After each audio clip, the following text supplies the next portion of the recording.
Thank you so much, Alina, and everyone here today. I hope that you can hear me well. I was having some technical issues just now, but yeah, I hope it's all okay. Um, I'm very happy to be here talking to some of like all of you about these topics. I imagine this is not the first time that you will have been provoked to think and remember that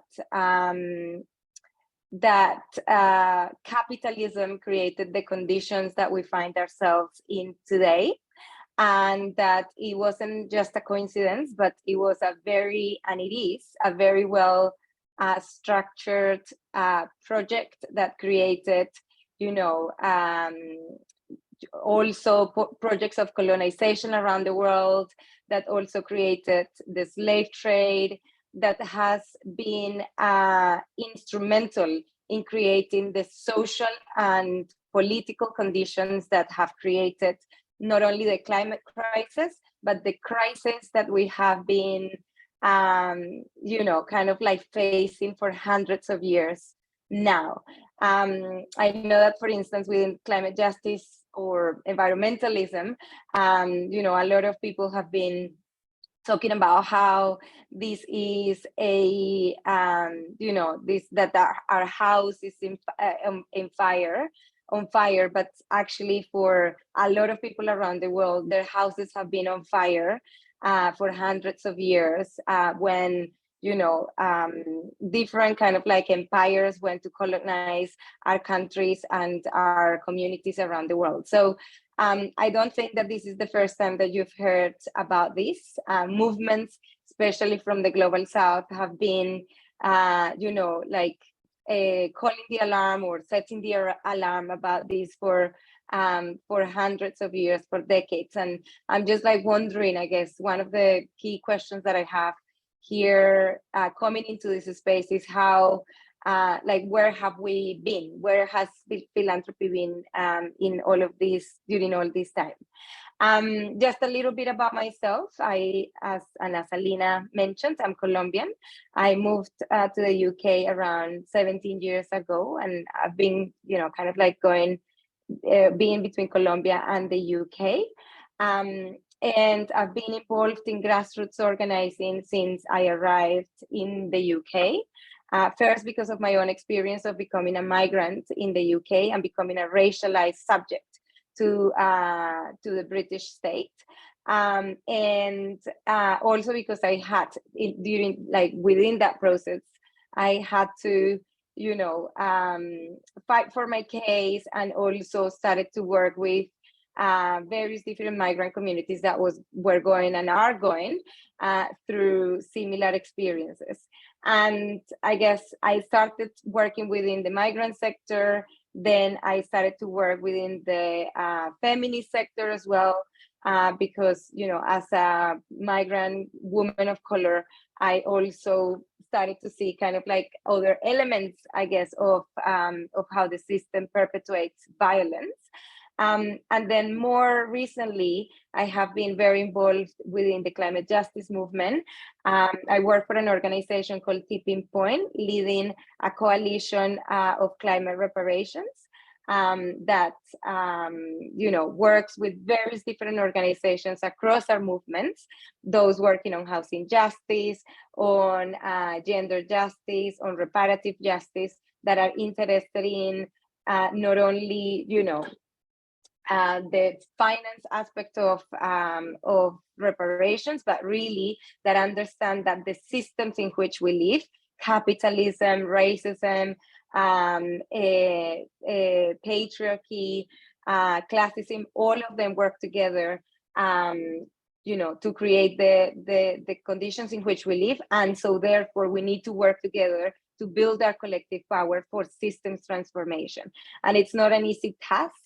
But, I guess like within the coalition, we're trying to sort of approach those questions in a more kind of like holistic and complex way.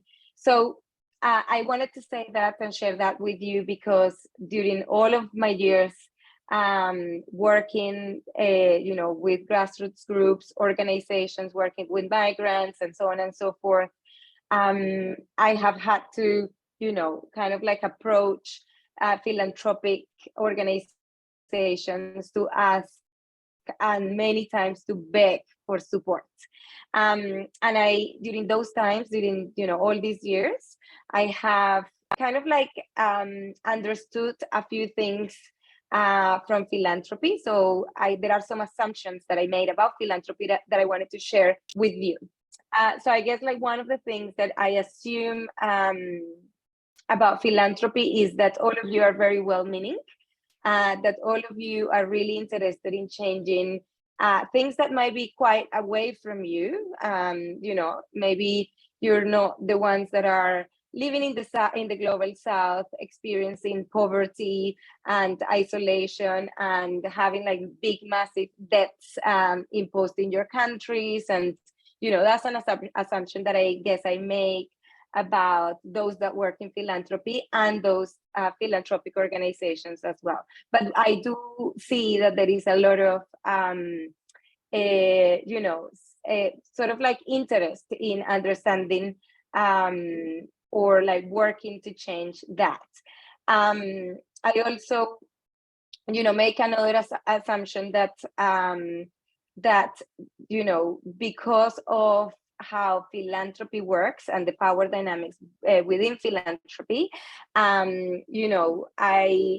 philanthropy kind of like pushes us, groups, organizations on the ground to kind of like exploit ourselves a lot of the times, and to compete with one another in the work that we do. And this is a lot of the times because of the ways in which philanthropy, or I have seen philanthropy work. And another, kind of like assumption that I make about philanthropy is that a lot of the times you understand, you're interested in like certain topics. And then when you see another movement like being active, you very quickly move to something else. And so you don't kind of like sometimes fail to understand the systemic kind of like impact of or don't have sometimes a systemic understanding of what we have going on. And that's the reason why some of the kind of like projects or areas of work look in the way that they do. So I hope that you don't mind like sharing with you some of the assumptions that I have made about philanthropy.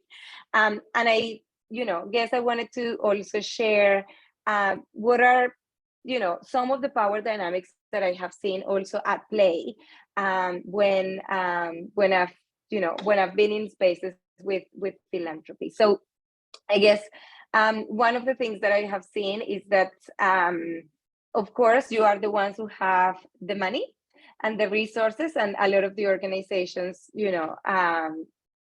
have very little power. And I guess like, because of that dynamic, like a lot of our groups and organizations kind of like end up wanting to follow the programs and the sort of ways and frameworks that you use for the work that you want to do. So there is a kind of like in that also a perfectionism that is almost expected from us. So like very, very, very few times we are kind of like invited to experiment with the work that we're doing on the ground. But it's like, this is, you need to come up with a project and you need to have objectives and they need to be kind of like perfect so that we can give that money. And in that relation, I see, a lot of power that is kind of like imposed on groups and communities that are, that have a lot of knowledge, but need to present that knowledge in a way that looks perfect for philanthropy. Another thing that I have seen is that there is a kind of like sense of urgency in the work that, of course, it is sometimes important to have, but as I was saying to you before, I feel that the crisis that we are experiencing are very, very old. And so the solutions that we need to be very well thought. And it's like the quick solutions that sometimes are expected from philanthropy are just impossible, right? And so that's another thing that I see, another power dynamic that I see being imposed by philanthropy onto grassroots groups and organizations that are very small. And I also see that, like, sometimes, if not a lot of the times, philanthropy is just very interested in numbers, not in quality, but in numbers. That, you want us to come up with like number of like people that we're seeing, and kind of like, to be able to measure the impact that you have in your minds in a way that sometimes is just very, very difficult to do, impossible to do, and that really doesn't lead to us being able to really measure if we are shifting power long term. So those are some of the things that I have seen in philanthropy. And I guess another thing that Alina asked me to we need to wrap up, just the time to move to the next speaker. I was just going to wrap up. Thank you, Alina. And I guess like the last thing that I wanted to say is that you asked like, what are some of the things that philanthropy can do? And I kind of like, came up with 3 things. And sorry, Alina, that I'm taking a bit of time. But one of the things is like really making sure that you have a systemic framework for doing the work that you do. And that doesn't mean imposing that framework onto the organizations and groups that you work with, but just having an understanding of how we got here. And the other thing that I wanted to share was that it is important, I guess, for philanthropy to listen to those that are at the forefront of struggles. And in that, I mean, not just redistributing money, but also redistributing power. So who is making decisions in your organizations? How are those decisions made? What is the transparency around the power that you have, where your money comes from, or where that money has came from? And then the last thing is, just the importance of true solidarity and internationalism.